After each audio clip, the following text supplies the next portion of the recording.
Het is nieuwe van een morgen als TVM-trainers Gerard Kemkers en Bart Veldkamp haar melden voor de topsporttraining in Tialf. Het wachtje is dan vanzelfs op haar pupil Sven Kramer. Nee, dit is hem net. Dit is shorttrekker Shinky Knecht. Maar even later rent Ek Kramer terug de gong naar het ijs. Sven, hoe bot hast u het zo naar dit moment? Nou, volgens mij, hè.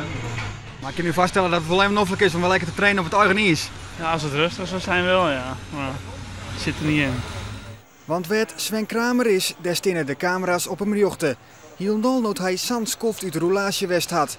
Elsenieren is nieuwsgierig hoe Kramer de vast zit en hoe het viel om na zo'n lange tijd werd te trainen. Ja, nou, best goed. Ja, ik heb wel een goed gevoel bij en ging wel lekker. Iets spannend? Nou, spannend.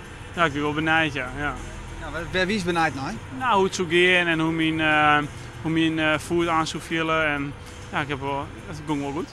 Kramer maakt het een gretige indruk. Hij riet als vanouds zijn rondjes in de TVM-trein. Ek on kop.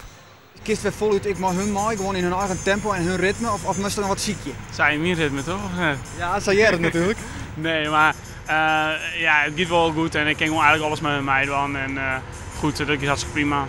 Bart Veldkamp waart vlienier naar TVM hellen om Kramer op een orenwiezen te prikkelen. Dat hij er door de blessure nog net van kwam.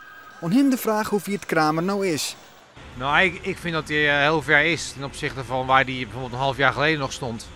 Dan zijn wij heel tevreden hoe het nu gaat. En ja, dit is natuurlijk een best spannende dag voor het eerst op de schaats. Fietsen, skileren en zo, dat ging allemaal prima. Maar het ijs is natuurlijk wel heel wat anders. En ja, zoals het er nu uitziet, de eerste training gaat best goed.